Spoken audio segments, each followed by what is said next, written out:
Hi friends, നമുക്കൊന്ന് scissors ടൂളും അതുപോലെ തന്നെ ട്രാൻസ്ഫോം ടൂളും എന്താണെന്ന് നോക്കാം. ഓക്കെ, സിസേഴ്സ് ടൂള് നമ്മൾ നോർമലി യൂസ് ചെയ്യുന്നില്ല, കത്രിക തന്നെ സംഭവം. നമുക്കിതിനൊന്ന് കട്ട് ചെയ്യണം. നമുക്കത് കട്ട് ചെയ്യണമെന്നുണ്ടെങ്കിൽ ആദ്യം നമ്മൾ ഒബ്ജക്റ്റിനെ സെലക്ട് ചെയ്യണം.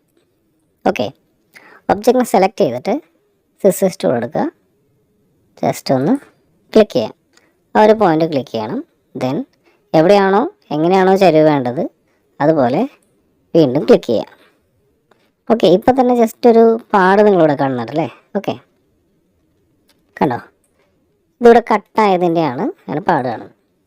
ഇനി നമുക്ക് സെപ്പറേറ്റ് ചെയ്യാണ്ട് ജസ്റ്റ് സെലക്ഷൻ ടൂൾ എടുക്കുക, ക്ലിക്ക് ചെയ്തിട്ടൊന്ന് മൂവ് ചെയ്യാം. കണ്ടോ? ഇപ്പോൾ ഇവിടെ ഇതിൻ്റെ ജോയിൻറ്റ് കട്ടായി. ഇപ്പോൾ ഫില്ലും സ്റ്റോക്ക് ഉണ്ടെങ്കിലും ഇതിൻ്റെ ജോയിൻറ്റ് കട്ടായിപ്പോയി. കണ്ടോ? പിന്നെ ഫില്ലൊന്ന് കളഞ്ഞു കഴിഞ്ഞാൽ കുറച്ചുകൂടി എളുപ്പത്തിൽ അറിയാൻ പറ്റും. അവിടെ സെലക്ട് ചെയ്തിട്ട് നൺ കൊടുത്തു. കണ്ടോ? ഇത് ജോയിൻ്റ് അല്ല. ഓക്കെ, ഒരു തവണ കട്ട് ചെയ്ത് നമുക്ക് വീണ്ടും കട്ട് ചെയ്യാൻ പറ്റും. അതിനും നമ്മൾ സെലക്ട് ചെയ്യുക ആദ്യം തന്നെ.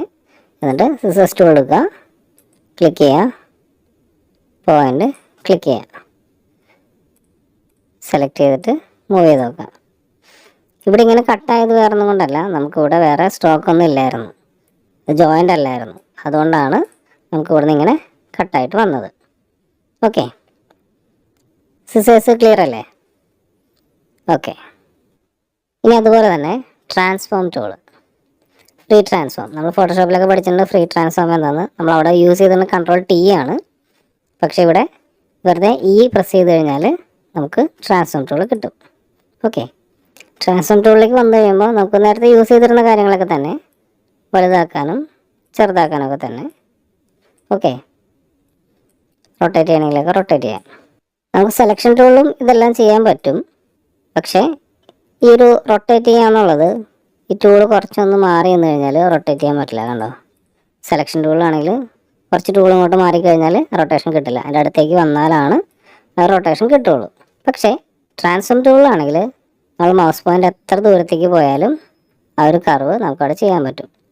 നമ്മുടെ ഒബ്ജക്റ്റ് എപ്പോഴും സെലക്ട് ആയിട്ടിരിക്കണം. ഓക്കെ, അതുപോലെ അതിൻ്റെ കൂടെ തന്നെ റൊട്ടേറ്റ് ടൂള് നമുക്കൊരു പോയിൻ്റ് ഉണ്ട്, വേറെ എവിടെയെങ്കിലും മാറ്റി ക്ലിക്ക് ചെയ്യുകയാണെങ്കിൽ നമുക്ക് ആ ഒരു പോയിൻറ്റിനെ ബേസ് ചെയ്തിട്ടായിരിക്കും റൊട്ടേറ്റ് ആവുന്നത്. കണ്ടോ? ഇങ്ങോട്ടാണ് ക്ലിക്ക് ചെയ്തത്, ആ ഒരു പോയിൻറ്റിനെ ബേസ് ചെയ്തിട്ട് റൊട്ടേറ്റ് ആവും. ഓക്കെ, അതുപോലെ തന്നെ സ്കെയിൽ ടൂളും നമുക്കൊരു പോയിൻ്റ് ഉണ്ട്. ആ ഒരു പോയിൻറ്റ് ക്ലിക്ക് ചെയ്ത് കഴിഞ്ഞാൽ ആ പോയിൻറ്റിനെ ബേസ് ചെയ്തിട്ടായിരിക്കും അതിനെ ചെറുതാക്കാനും വലുതാക്കാനൊക്കെ പറ്റുന്നത്. ഓക്കെ, പോയിൻ്റ് മാറ്റിക്കഴിഞ്ഞാൽ ആ ഒരു പോയിൻറ്റിലേക്കായിരിക്കും. കണ്ടോ? ഇവിടെ ആണെങ്കിൽ അവിടേക്ക്.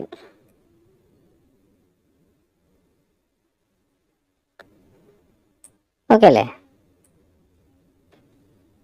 അടുത്ത് ഷിയർ ടൂളാണെങ്കിൽ അതുപോലെ തന്നെ പോയിൻ്റ് ഫിക്സ് ചെയ്യാം. നമുക്കൊന്ന് ചരിക്കണമെങ്കിലൊക്കെ ഒന്ന് ചരിക്കാം. പോയിൻ്റ് എവിടെയാണോ മാറ്റി നമ്മൾ ക്ലിക്ക് ചെയ്യുന്നത് ആ ഒരു പോയിൻറ്റിനെ ബേസ് ചെയ്തിട്ടായിരിക്കും വരുന്നത്.